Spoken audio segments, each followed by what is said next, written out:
Hello friends, welcome to my channel and thanks for watching this video. I'll welcome to another session of USA Weekly Market Report series. Now what we have in front of us as far as the closing day of the week that has just passed by is indicating a correction of 1% across the board. Dow Jones down by a percent, S&P 500 down by near a percent, and Nasdaq down by 1.36%. So we obviously have a downside move, and that's what I have said in my previous video of last week in this particular series. So if you haven't watched it yet, go and please check it out, what the chart was saying and what the price is doing right now. So with this current close, reason may be anything. The moral of the story is the trend is not looking good, and that's what we're gonna look at as far as the overall price chart and price action is concerned. So with this, let us start analyzing the chart and let us see what is now going to impact the market, or what kind of move we should expect moving forward. Obviously, there are lots of news in development, not only in the US but across the globe, be it geopolitics, be it geoeconomics, be it crude, stock market, everything is on high. So, you can find, or even technology, you can find n number of things which may impact the market, but because we are analyzing the price, so we will keep ourselves within that limit only. So, with this is now the price chart of Dow Jones, and I'm using the daily chart because you will clearly see the behavior of the price, and it looks more like a double top pattern formation. Okay, so if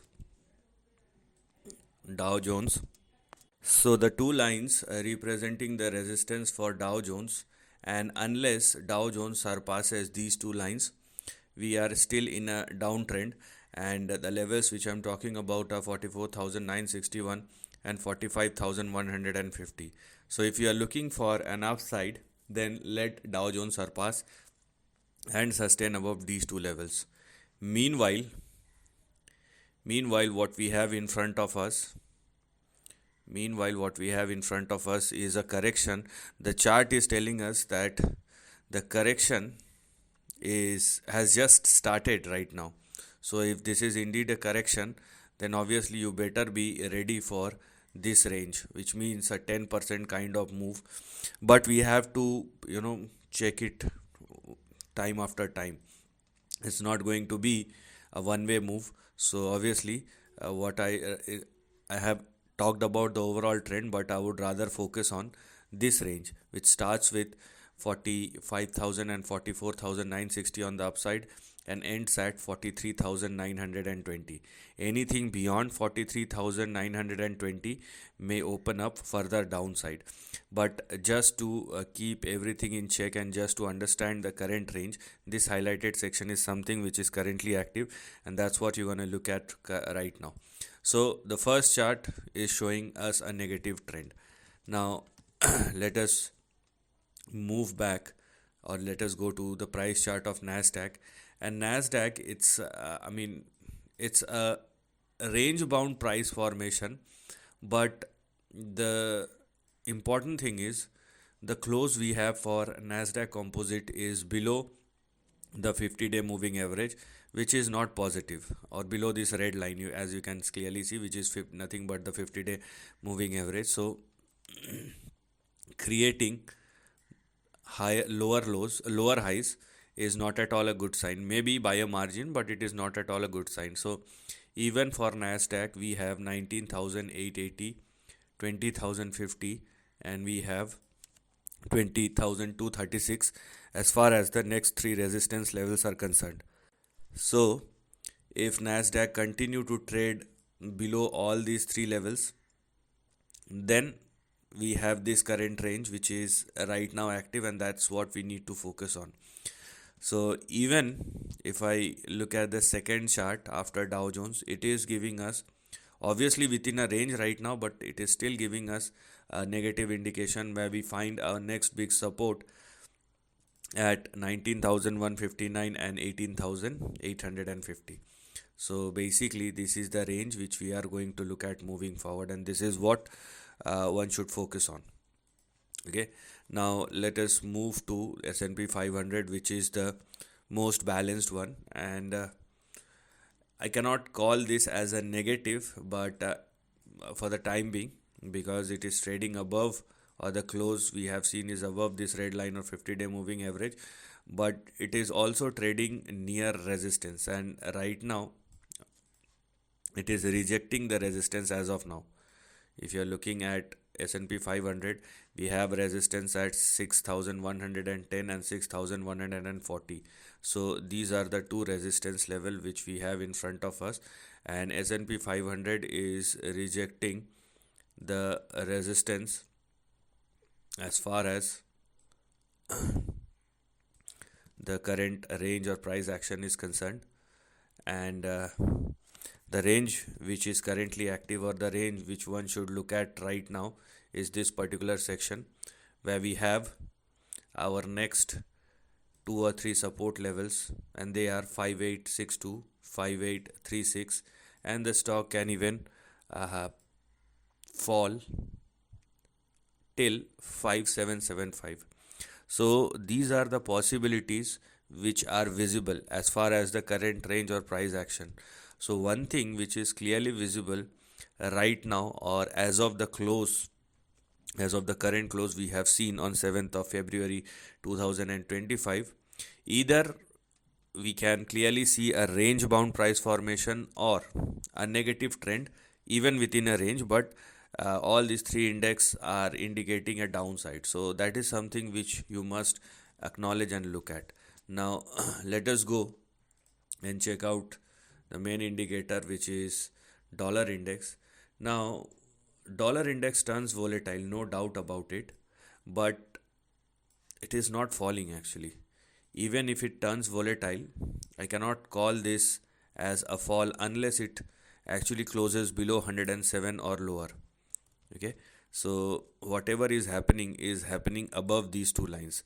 So they were your previous support level, and sustaining it does not matter whether the dollar index is not moving higher, but if it keeps on trading and moving in between this range, so we cannot call this as a uh, you know volatile trend or downtrending trend. It is downtrending price action of dollar index, but it is just consolidating in between 106.65 and 107.37 on the downside, and 103.10.3 on the upside. So this is the current range in between which dollar index is trading, and that's what we're gonna look at moving forward. Okay, so this is the range which we have to check as far as dollar index is concerned. So focus within this range. If you are looking for any further expansion, so let us either wait for the dollar index to surpass and sustain above 110.3, or to fall below 106.5. I hope this is very much clear to you. I mean, the volatility has increased, no doubt about it. So increasing in volatility is giving us certain indications about the expansion, but the signals are not clear enough. So unless we have a clear signal, we cannot say that the currency is going to move either this way or that way. So please understand this fact. So there is not much clear signal from the currency. Now let us go and check out the uh, crude index. So what I have said previously, there is no change in the view, because crude is moving lower. I'm talking about WTI crude futures, and it's been moving lower, which is a good sign basically, because if both uh, crude and currency continue to move higher simultaneously, it will have a massive domino impact on the global equity market or global stock market, and you will see bad impact. I would say very bad impact. Right now, even if I take a conservative approach, we have a range which looks something like this for WTI crude futures, and the next big support, the kind of range which we are looking at, the next big support we will find in WTI crude future may be in between 61 and 63. So some more downside is left for WTI crude future. So that is the only one indicator which looks good, but it's not going to impact the equity market because it's good for the oil importing countries that the WTI crude futures is falling down, but this is also an indicator which is telling us that the demand is going lower if this is the case. So, or due to some pressure, the price is falling down, which is not a good sign. I mean, if you think with a negative perspective, then it is also not a good sign, which is indicating not an expansion. I would say this is not a sign of expansion in the global economy. So net we can clearly see a negative price formation across the three indices, and where the currency is not giving us a clear signal. So you have to be a little bit cautious before moving forward. So this is the end of the video. Thanks for watching.